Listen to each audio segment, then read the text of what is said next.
இப்போ குலதெய்வம் வழிபட்டா அவங்க வந்து வாழ்க்கையில நல்லா இருப்பாங்க அப்படின்ற ஒரு கருத்து இருக்கு இல்லையா? இவ தவறான ஒரு குலதெய்வத்தை வழிபட்டா வீட்டில் என்னெல்லாம் பிரச்சனை இல்லையா? ஒரு சமுதாய ஈகோவை வச்சு எனக்கு பெருமாள், எனக்கு மகாவிஷ்ணு, எனக்கு முருகன் சொல்லிக்கிடுவாங்களே தவிர குலதெய்வங்கிறது யாருக்கும் இவங்க வரமாட்டாங்க. இவங்கெல்லாம் பஞ்சபூத பிரகிருதின்னு சொல்லுவாங்க. இப்போ வந்து சிவகோத்திரம், அதுக்கப்புறம் வந்து பெருமாள் கோத்திரம் அப்படின்னு சொல்லுவாங்க. இப்போ குலதெய்வ வழிபாடு இந்த 2 கோத்திரத்துக்குள்ளதான் வருமா, இல்லை அப்படின்னா நீங்க சொன்ன மாதிரி வித்தியாசப்படுமா இல்லையா? இந்த தகடை அங்கே வைக்கும்போது அந்த தகட்டில் இருந்து பத்தி புகை மாதிரி இந்த ஒரு இஞ்சி கிணத்துல அந்த உருவங்கள் பாதத்தில் சமர்ப்பணமாகிறது. ஓஎஸ் பக்தி நேயர்களுக்கு வணக்கம். நான் உங்கள் அபிநயா. இன்னைக்கு நம்ம கூட முதல் முறையா இணைந்திருக்கிறது யாரு அப்படின்னு பார்த்தீங்கன்னா முனைவர் தென்காசி ஈஸ்வரன் ஐயா அவர்கள். வணக்கம் ஐயா. வணக்கம் ஐயா. இப்போ உங்களை பற்றி நாங்கள் இன்டர்நெட்டில் சர்ச் பண்ணி பார்த்தப்ப இன்டர்நெட்டில் குலதெய்வம் அப்படின்னு அடித்தாலே உங்களோட பேர் தான் ஃபஸ்ட்டு வருது. ஸோ அந்த அளவுக்கு நீங்கள் குலதெய்வத்தில் வந்து ரொம்ப ஃபேமஸாக இருக்கீங்க, குலதெய்வம் கண்டுபிடிச்சு கொடுக்குறதுல. ஸோ இப்போ குலதெய்வம் எதுக்காக வழிபடணும், அதோட முக்கியத்துவம் என்ன அப்படின்றத எங்களோட ஓஎஸ் பக்தி நேயர்களுக்கு தெளிவாக சொல்ல முடியுமா ஐயா? குலதெய்வங்கிறது ஒரு குடும்பத்துக்கு ரொம்ப இம்பார்ட்டண்ட்டான ஒரு விஷயம். குலதெய்வங்களில் மொத்தம் 21 வகையான தேவதைகள் தான் குலதெய்வம். மற்றதெல்லாம் குலதெய்வங்கள் கிடையாது. மாரியம்மன், காளியம்மன், செல்லியம்மன்லாம் குலதெய்வம் கிடையாது. மகாவிஷ்ணு குலதெய்வம்பாங்க, அதெல்லாம் கிடையாது. திருப்பதி பெருமாள்பாங்க, அது கிடையாது. முருகனோ சிவனோ குலதெய்வங்கள் கிடையாது. பர்சனலான ஒரு சமுதாய ஈகோவை வச்சு எனக்கு பெருமாள், எனக்கு மகாவிஷ்ணு, எனக்கு முருகன் சொல்லிக்கிடுவாங்களே தவிர குலதெய்வங்கிறது யாருக்கும் இவங்க வரமாட்டாங்க. இவங்கெல்லாம் பஞ்சபூத பிரகிருதின்னு சொல்லுவாங்க. பஞ்சபூத சக்திகளை வச்சு மனிதனாக பிறந்து இறை நெறி அடைந்த ஆத்மாக்கள். அவங்களுக்கு பஞ்சபூதங்களை கிரகிக்கக்கூடிய தன்மை உண்டு. நமக்கு அது கிடையாது. சிவன் வந்து முழுக்க முழுக்க பஞ்சபூதத்தால் ஆனவர். பூமியினுடைய சுழற்சி தான், பூமி தான் அவடை, அந்த மற்ற 3 பூதங்கள் சுழன்று ஒன்றா சேர்ந்து இருக்கிறது தான் சிவன். அந்த சிவனையும் நம்ம நேரில் போய் பக்கத்தில் நெருங்க முடியாது, தொடர்பட முடியாது. அப்போ நம்ம யோக நெறிகள் மூலமாக, இப்போ உதாரணத்துக்கு ரிசர்வ் பேங்க் இருக்குது, தனிப்பட்ட குடிமகன் போய் அங்கே போய் பணம் எடுக்க முடியாது. அது வங்கிகளுக்கு வந்து வங்கிகள் மூலமாக தான் நமக்கு வரும். அதே மாதிரி பஞ்சபூதங்களில் இருந்து சிவனுக்கும், சிவன்கிட்ட இருந்து மற்ற தேவதைகளுக்கும் வந்து தான் நமக்கு வருமே தவிர நம்ம போய் சிவன் பக்கத்தில் அவ்வளோ நெருங்கி போக முடியாது. இந்த சிவனுடைய பரிவாரங்கள் தான் இந்த 21 கூட்டுறவு. இந்த 21 கூட்டுறவுங்கிறது முத எங்கே உருவாச்சுன்னா,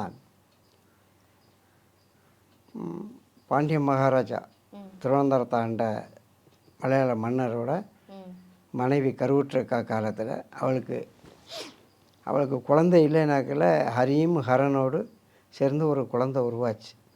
அந்த குழந்தையே இவர் மகாராஜா வேட்டைக்கு போகும்போது எடுத்துகிட்டு வந்து வளர்த்தார். அவர் வந்ததுக்கப்புறம் அந்த தாய்க்கு ஒரு கரு உருவாச்சு. அப்போ இந்த குழந்தை வளர்ந்துச்சுன்னா நம்ம பிள்ளைக்கு மரியாதை கிடையாதுன்னு பல தூண்டுதல் மூலம் இவரோட வைத்தியர் மூலம் புலி வேட்டைக்கு அனுப்புகிறாங்க. அப்போ யாரை போக சொல்லுங்கும் போது ஒருத்தர் முடியாதுன்னு சொன்ன உடனே இந்த பாலசாசான்னு ஒரு பையன், அவர் தான் அந்த காட்டுக்குள்ளேருந்து அவதரித்து இங்கே வந்தது. அவரை போக சொல்கிறாங்க. அவர் நானும் போகிறேன்ட்டேன். அவர் வந்து பொதிகை மலையில் சொரிமுத்து ஐயனார் கோவிலுங்கிற இப்போது உள்ள பேர் உள்ள இடத்துல இருக்கிறாரு. அப்போ தேவர்கள்லாம் வந்து அவருக்கு சுய உணர்வுகளை, நீ எதுக்காக பிறந்த, எதுக்காக வளர்ந்த அப்படிங்கிற ஒரு மகிழ்ச்சின்னு ஒரு அரைக்கிய வதம் செய்கிறதுக்காக அவருடைய பிறப்பு. அதன் பிறகு தான் அவர் வீட்டை விட்டு வெளியே வர்றார். அவர் வந்து அங்கே இருக்கக்கூடிய காலகட்டத்தில் அவருக்கு சிவபெருமான் வந்து சுய உணர்வை கொடுத்து, தீட்சையில் கொடுத்து, அந்த அவர் கூட வந்த பரிவாரங்களை பூரா அவர் கூட அமர்த்தி அவருக்கு சேவை செய்யறதுக்காக அமர்த்தினது. அந்த 21 தெய்வங்கள் தான் குலதெய்வம். அந்த கோவிலில் உள்ள மூல விக்கிரகங்களை பார்த்தேன்னா பச்சளைகள் மூலம் சாறுகளை கல்லில் கசக்கி பிழிஞ்சு அந்த நகத்துட்டு தோண்டி எடுத்துருப்பாங்க. முகம், கண், உடம்புகள்லாம் அங்கே போய் பார்த்தேன்னா அந்த அம்மன் அதே உருவத்தில் தான் இருக்கும். மற்ற இடங்களில் உள்ள சிலை மாதிரி சிற்பிகள் செதுக்கியதல்ல. அம்பட்டும் நகத்தாலேயோ கற்கள்னாலும் பரண்ட அவ்வளவு முன்னோடியான காலத்தில் உள்ளது. அந்த 21 வகையான தெய்வங்கள் தான் மனிதனுக்கு குலதெய்வமாக வரும். நான் பாம்பேயில் இருக்கேன், லண்டனில் இருக்கேன், மலேசியாவில் இருக்கேன், தென் அமெரிக்காவில் இருக்கோம்னா, உலகத்தில் நீங்கள் எந்த நாட்டில் போய் ஒரு 100 சதுர மீட்டருக்கு தோண்டேன்னா நம்ம இந்தியாவில் உள்ள தெய்வ உருவங்கள் அந்த நாட்டில் வரும். உலகத்தில் எந்த நாட்டுக்கு போனாலும் சரி தான். அப்படிப்பட்ட எல்லா மக்களும் பிறந்த இடம் முதல்ல லெமுரியா கண்டம், கன்னியாகுமரி. அந்த கன்னியாகுமரி வட்டத்தில் பிறந்தவங்கள், அந்த லெமுரியா கண்டத்தில் பிறந்தவங்களுக்கு பூராமே குலதெய்வம் சிறும் தேங்கல் தான். இவங்கள தான் வழிபடணும்.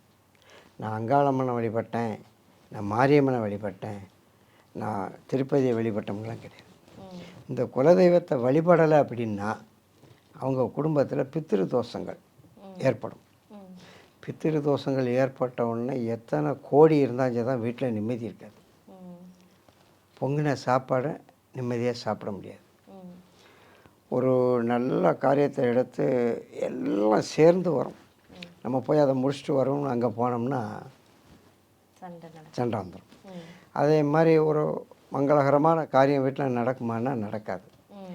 குழந்தைகள் பிறக்கிறது என்னன்னா சிரசில் நீர் கட்டி பேச முடியாது, வாயிலிருந்து நீர் வடிஞ்சிக்கிட்டே இருக்கும். அது ஒரு மாதிரி ஒரு ஹோமா ஸ்டேஜ், அரைகுறையாக ஹோமா ஸ்டேஜில் பிறக்கும். பேச தெரியாது, திடீர்னு மைண்டு டிசால் ஆகிட்டோம். இப்படி சில குறைபாடுகளோட பிறக்கும். இதெல்லாம் ஜீன்ஸில் அப்படியே என்ன பரிமாணத்தில் அந்த ஜீன்ஸில் அப்படியே உறைஞ்சிடும். அப்படி உறைஞ்சதனுடைய விளைவுகள் இந்த மாதிரி வரும். அப்போ குழந்தை குறைபாடோட பிறக்குதுன்னா அதுக்கு ஒரு காரணம் குலதெய்வ வழிபாடு இல்லை. இந்த குலதெய்வ வழிபாடு ஏன் நிறுத்தப்படுகிறதுன்னா, இவங்க அவங்க குடும்பத்தில் முன்னோர்கள், பெற்றோர்கள், உடன் பிறந்தோர்கள் இவர்களில் யாருக்காவது உணவு முறை இல்லாமல் அவங்கள மதிக்காமல் விட்டு விரட்டியிருப்பாங்க. இல்லைன்னா உணவு கொடுக்காம விரட்டியிருப்பாங்க. இல்லை குடும்பத்தில் பல துன்பங்களை அனுபவிக்க வச்சு அவங்க காலமாயிருப்பாங்க. அந்த குடும்பத்தில் உள்ளவங்களெல்லாம் ஏதாவது ஒரு அவமானப்பட்ட ஏதோ ஒரு துர்கதிக்கு ஆளாகி அவங்க மரணம் அடைஞ்சிருப்பாங்க. அப்படி ஒரு வீட்டில் இயற்கை மரணம் இல்லாமல் செயற்கையான மரணம் ஏற்பட்டால் 21 தலைமுறையில் அந்த வீட்டில் குலதெய்வ வழிபாடு இருக்காது. நாணப்பட்டோ கஷ்டப்பட்டோ அந்த இடத்த விட்டு புலம்பெயர்ந்துருவாங்க. புலம்பெயர்ந்த உடனே பொருளாதார ரீதியில் வழிபடாமல் விட்டுருவாங்க. இப்போ உதாரணத்துக்கு நெல்லை மாவட்டத்திலேருந்து நிறையா பேர் இலங்கைக்கு போனாங்க. இலங்கைக்கு போகிறது கபாடத்துக்கு போனாங்க. Kapatapuram meaning Malaysia. ஐரோப்பாங்கங்களில் பல இடங்கள் போய் புலம்பெயர்ந்துருக்காங்க. இந்த இலங்கைக்கு போனவங்க அப்புறம் லண்டனில் இருக்கிறாங்க. அங்கே பூரா குலதெய்வம் தெரியாமல் கேட்குறாங்க. அவங்களுக்கு அந்த குலதெய்வத்தை சொன்ன உடனே அந்த குடும்பத்தில் உள்ள பிரச்சனைகள்லாம் நல்லபடியாக நடக்குது. மலேசியாவில் இருந்து ஒரு தம்பதியர் குழந்தை பேச முடியாது. அவங்களுக்கு சில கோயில்களுக்கு போய் சொன்னோம். போய் பார்த்து அந்த பரிகாரங்கள்லாம் பண்ணாங்க. இன்றைக்கி அந்த குழந்தை திருப்புகள் பள்ளிக்கூடத்தில் திருப்புகளை படிக்கிறது. பண்ணிட்டு தான் போனாங்க. ரொம்ப சந்தோஷம். மாறி மாறி வராங்க. இப்போ அடுத்த ஒரு 4 மாதத்தில் வர்றாங்க குலதெய்வத்தை பார்க்க. ஐயா, இப்போ எனக்கு அடுத்த கேள்வியே அதுதான் ஐயா. இப்போ ஒரு 35 வருஷம் 40 வருஷமாக நீங்கள் சொன்ன மாதிரியே இலங்கை, லண்டன், மலேசியா, சிங்கப்பூர் இந்த மாதிரி தமிழர்கள் இப்போ இல்லாத இடம் கண்ட்ரி அப்படின்றது எதுவுமே கிடையாது. எல்லா இடத்துக்குமே புலம்பெயர்ந்து போயிடுறாங்க. இப்போ மலேசியாலலாம் பார்த்தீங்கன்னா தலைமுறையாக அங்கே இருக்காங்க. கேட்டால் 40 வருஷமாக இங்கே இருக்கோம், 50 வருஷமாக இங்கே இருக்கோம். அப்போ அவங்கக்கிட்ட குலதெய்வ வழிபாடு அப்படின்னு ஒன்று இருக்குமான்னு கேட்டால் கண்டிப்பாக இருக்க வாய்ப்பே கிடையாது. இப்போ அப்படி இருக்கவங்களுக்கு இப்போ 40 வருஷமாக இருக்கோம் அப்படின்ற பட்சத்தில் குலதெய்வ வழிபாடே வீட்டில் இருக்காது. முன்னோர்களும் குலதெய்வத்தை வழிபட்டிருக்க மாட்டாங்க. அப்படிப்பட்டவங்க உங்ககிட்ட வந்தால் அது நீங்கள் எப்படி குலதெய்வத்தை கண்டுபிடிச்சி கொடுப்பீங்க ஐயா? அவங்களுடைய ஃபோட்டோ, அவங்க வீட்டில் இருக்கிற மூத்த ஆண் நபரனுடைய ஃபோட்டோ, அவருடைய நட்சத்திரம், ராசி, லக்கணம், இது பூரா அவருடைய கான்டாக்ட் நம்பரு. அதுக்கு இன்னும் ஒரு 1500 ரூபா ஒரு நம்பூதிரி பூஜை பண்ணுவார். அவர் பூஜை பண்ணி முடித்த உடனே ஒரு மண் கலயத்துலேருந்து அந்த ஆத்மாக்கள் பூரா, அந்த முன்னாடி உள்ள ஆத்மாக்கள் பூரா அந்த மண் கலயத்தில் இறங்கும். அதில் இறங்கின உடனே அந்த கலயத்தில் இருக்க தண்ணி பூரா வெளியேறிடும். ம். அப்புறம் அவர் என்கிட்ட கூப்பிட்டு சொல்வார். ம். நாங்கள் இவங்களை கூப்பிட்டு அந்த பித்திருக்களை ஆத்மாக்களை கூப்பிட்டு கேட்போம். கேட்டு அவங்ககிட்ட சொல்லுவோம். சில பேர் எங்களுக்கு தெரியாது அப்படிம்பாங்க எடுத்த உடனே. ம். அப்புறம் வீட்டுக்குள்ளே சொந்த பந்தங்கள்லாம் உட்காந்து பேசி, ஆமாம் எங்கள் அப்பா சொல்லியிருக்காரு ம். இப்படி ஒரு ஆள் இறந்துருக்கு. ம். அதில் அவங்க வீட்டில் எத்தனை அகால மரணம் அடைஞ்சிருக்கோ அத்தனை ஆத்மாக்களும் அதில் வந்துடும். ம். அப்போ அவர் சொல்லும்போது நாங்கள் அந்த ஆத்மாக்களை கூப்பிட்டு யட்சினிகளினுடைய பலத்தால் ம். அது ஒரு தேவதை, அந்த யட்சினியினுடைய பலத்தால் அதை கூப்பிட்டு கேட்போம். ம். அப்போ அவங்க சொல்லுவாங்க எங்களை சாந்தி பண்ண சொல்லுங்கள். ம். சில பேர் அதை சாந்தி பண்ணுதம்னு சொல்லவே மாட்டோம். ம். சரி அப்போ எப்படியும் போங்க அப்படின்ட்டு விட்டுருவோம். மேலும் மேலும் உங்களுக்கு சங்கடம். ம். பலோடியும் ஒரு ஆளுக்கு அந்த குலதெய்வம் குடும்பத்தில் தெரியணுங்கிற ஒரு விதி இருந்தால் ம். அந்த ஆத்மாக்கள் சாந்தியாகணும். அந்த ஆத்மாக்கள் சாந்தி அடைந்து ஒரு குடும்பத்தில் ஜனனமாகணுங்கிற விதி இருக்கும். ம். அதன்படி இந்த வீட்டில் குலதெய்வம் கேட்குறதுக்கு யாராவது ஒரு சிம்டம், ம். ரோட்டில் காய்கறி கிழங்களாக இருக்கும், இல்லை ஏதாவது கடையில் இருக்கும், ஒரு ஹோட்டலில் சாப்பிட்டுட்டு இருப்போம், அங்கே யாராவது சொல்லுவாங்க, இப்படி ஏதோ ஒரு வட்டத்தில் குலதெய்வங்கிற ஒரு ஈர்ப்பு வந்து அவர் மனசில் ஏற்படும். ம். அதன் பிறகு தேடி அலைவாங்க ஒவ்வொரு மீடியாவாக. ம். எங்களை மாதிரி எத்தனையோ பேர் இங்கே போட்டிக்கெல்லாம் வந்தாங்க. ம். 300ல் குலதெய்வம், 2000ல் குலதெய்வம், 5000ல் குலதெய்வம். கேரளா போனோன்னா லட்சக்கணக்கில் வாங்கியிருந்தான்.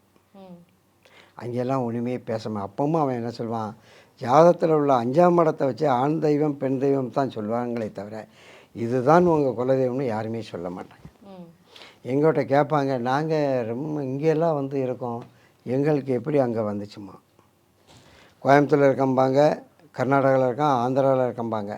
இந்த கோயம்புத்தூர் தோண்டி 600 வருஷம் தான் ஆச்சு. ம். அதுக்கு முன்னாடி அவங்களுக்கு ஊர் தென்னகம்தான். ம்.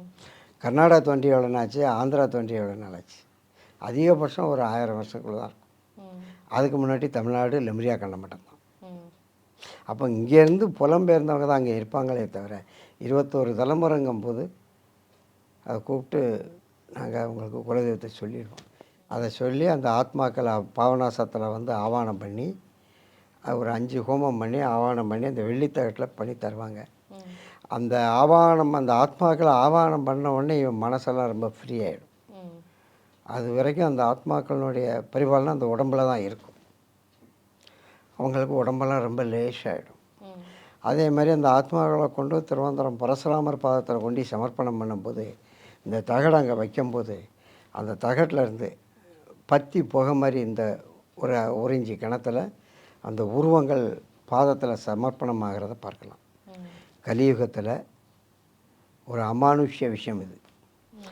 மனசில் தெளிந்த நீரோடை மாதிரி இருந்து அந்த சுவாமியை சேவித்தால் கண்டிப்பாக அந்த ஆத்மாக்கள் அந்த பாதத்தில் சமர்ப்பணம் ஆகிறத பார்க்கலாம்.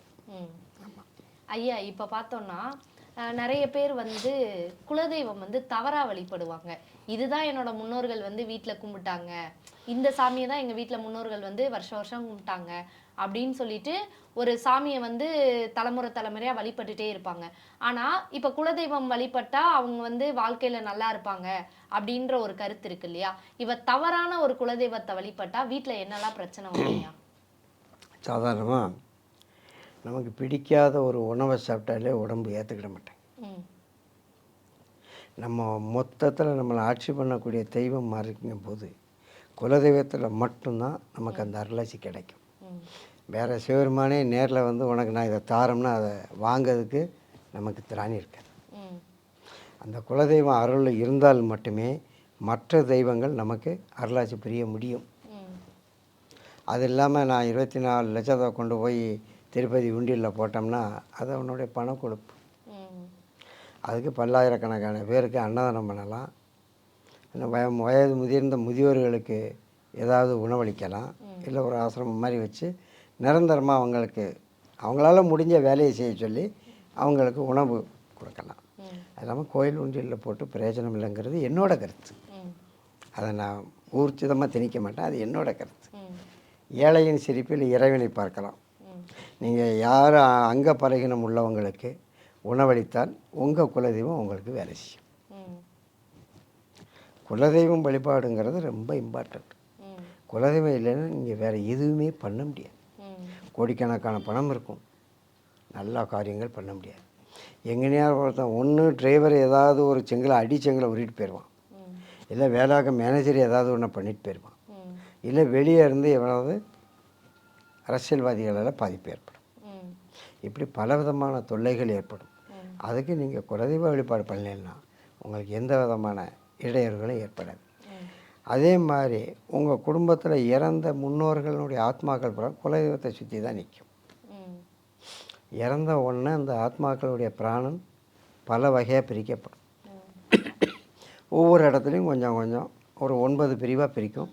அதில் சூரியனுடைய பிராணன் மட்டும் அந்த குலதெய்வத்திலே இருக்கும். ம். அங்கேருந்து நமக்கு அருளாட்சி செய்யும். நீங்கள் நல்ல முறைகளில் இயற்கைகளை நேசித்து பல பேருக்கு யார் மனசையும் புண்படாமல் அவங்களுக்கு தேவையான உதவிகளை செய்தால் உங்களுக்கு இந்த குலதெய்வம் எந்த நேரமும் நல்லதை செஞ்சுக்கிட்டு இருக்கும். ஓகேயா. இப்போ வந்து சிவகோத்திரம், அதுக்கப்புறம் வந்து பெருமாள் கோத்திரம் அப்படின்னு சொல்லுவாங்க. இப்போ குலதெய்வ வழிபாடு இந்த 2 கோத்திரத்துக்குள்ள தான் வருமா, இல்ல அப்படின்னா நீங்க சொன்ன மாதிரி வித்தியாசப்படுமா ஐயா? கோத்திரங்களுக்கும் சிவனுக்கும் இதுக்கும் குலதெய்வத்துக்கும் சம்மந்தமே கிடையாது. ம். கோத்திரங்கள் வேற. ம். இப்போ போலீஸுன்னு சொல்கிறாங்க, போலீஸில் எத்தனையோ பிரிவு இருக்குது, அதை மாதிரி தான். ம்.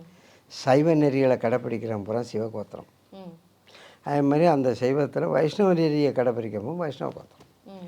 கோத்திரங்கள் வந்து இப்போ நாங்கள் கௌடல்ய மகரிஷி கோத்திரம்னு சொல்லுவோம். ம். அந்த மகரிஷி வழியில் வந்தவங்க தேரையற்ற குருகுலமாக அந்த சிசிய பிள்ளைகளாக இருந்த குடும்பம். அவர் தான் பூஜா விதி சாஸ்திர விதிகளை எங்கள் குடும்பத்துக்கு சொல்லி கொடுத்துருக்காரு. ம். அதன்படி சொரிமுத்தையன் கோயிலில் நாங்கள் பூஜை பண்ணோம். ம். எங்களுக்கு மன்னர்களோட செப்பு பட்டயம், ம். சேர மன்னன் செப்பு பட்டயம் இருக்குது, பாண்டிய மன்னன் செப்பு பட்டயம் இருக்குது, ம். சிங்கம்பட்டி செப்பு பட்டயம் இருக்குது. ம். அந்த செப்பு பட்டயத்தை வச்சு தான் அந்த கோயிலில் பூஜை பண்ணோம். அதன் பிறகு குற்றாலத்தில் ஒரு 300 ஆண்டு காலம் கோவில் பூஜை நடைபெறாமல் இருந்துச்சு. ம். அந்த இருந்த காலத்தில் தென்காசி ஆண்ட பராக்கிரம பாண்டியன், சின்னநஞ்ச தேவர், இவங்க 2 பேரும் சேர மன்னனை பார்க்க வரும்போது எங்களுடைய தாத்தா, அதாவது ஊட்டன்னு சொல்லுவாங்க, அத்தனை தலைமுறைக்கு முன்னாடி உள்ளாங்க, சொரிமுத்தையன் கோயிலுக்கு பூஜைக்கு போகிறாரு. போகும்போது பிரவேசக்கார சுடலைங்கிற ஒரு சுடலை வந்து அந்த பரிவட்டத்தை அந்த இடத்துல பிடிச்சிருப்போம். இவங்க 2 பேரும் பார்த்து என்ன பரிவட்டம் அந்த இடத்துல போகுதுன்னு பார்த்து பின்னாடியே வந்தோடனே இந்த கோயிலில் பூஜை பண்ணுறது. அப்போ நீங்கள் குற்றாலம் கோயில் பூஜைக்கு வரணும், ஒரு 300 ஆண்டு காலமாக கோயில் நடை சாத்தி கிடக்குது.